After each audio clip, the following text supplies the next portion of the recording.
Chinese President Xi Jinping's multi-billion-dollar deal-sealing trip to Britain this week has highlighted what rights activists say is a worrying trend by British authorities to keep quiet on human rights and concerns that the situation is getting worse in China.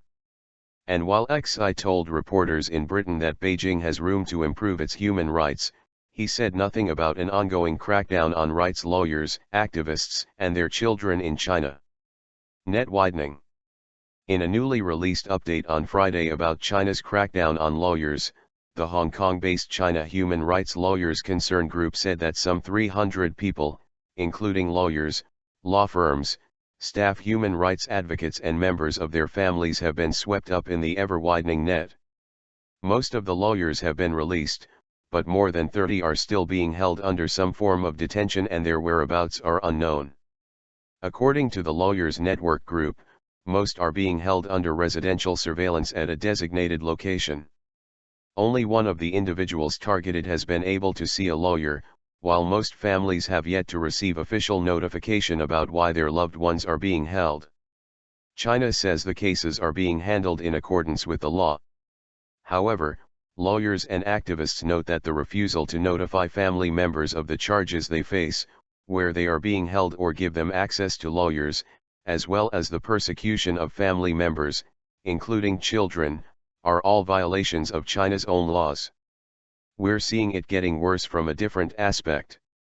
It's not so much the statistical one, but rather the kind of retaliation that the government has extended to family members, said Kit Chan, a spokesperson of the Human Rights Network Group.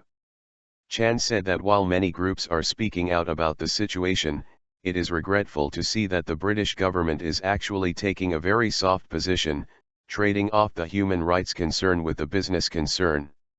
In addition to detentions, the group has documented cases of at least 24 lawyers, activists, and family members having been swept up in the crackdown and barred from leaving the country, being told that their departure would endanger state security. Children targeted. Bao Zhouxian, the 16-year-old son of lawyer Wang Yu, has faced multiple obstacles since his mother and father, both lawyers, were detained in early July. Bao has not only been barred from leaving the country, but has been kept under tight surveillance and now is under house arrest. His mother, Wang Yu, has represented members of Falun Gong, sexual assault victims and other high-profile rights cases such as the one of Uyghur scholar Ilham Tohti. Authorities have accused her of inciting subversion of state power. Bao and his father, Bao Longjun, were stopped while trying to leave the country in early July, the same day Wang Yu was detained. Bao was on his way to go study in Australia, but instead authorities forced him to stay in China initially, under tight surveillance in Tianjin. When he later escaped and tried to flee the country, authorities tracked him down in Myanmar and brought him back to China. Now he is being held under house arrest in Inner Mongolia, under the care of his grandparents. Zhou Fengsuo, a former Tiananmen student protest leader and overseas rights activist, was among those who tried to help Wang Yu's son get overseas. He said that Bao had to try to sneak out of the country to escape detention because authorities confiscated his passport. "What China is doing is shameful," Zhou said. "They are using Wang Yu and Bao Longjun's son as a hostage to coerce his parents. There's absolutely no legal footing for authorities to detain innocent children," he said. Bao is not the only child of an activist or lawyer to be impacted by the crackdown. The Hong Kong-based lawyers group has documented the cases of at least 4 other children who have been barred from leaving the country. And it is not the first time authorities have used such a tactic, Zhou adds. Take reporter Gao Yu as an example. She was forced to plead guilty on the CCTV, China Central Television, because, at that time, her son, in his 40s, was arrested, Zhou said. When she was later free to talk, she told her lawyer that her earlier confession was coerced. Battleground shifts.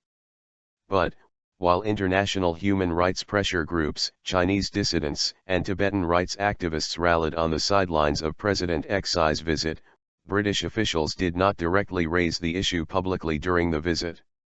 That didn't come until a journalist asked China's leader about the country's deeply troubling attitude toward human rights at a joint news conference.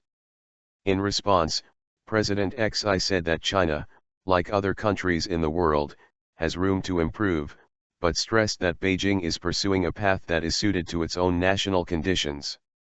Amnesty International said the statement was positive, but a considerable understatement, given what it says is going on in China.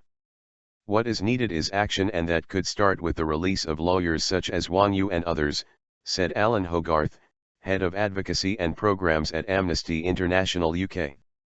You must not forget that China is a member of the United Nations Human Rights Council, the preeminent human rights body in the world, Hogarth said.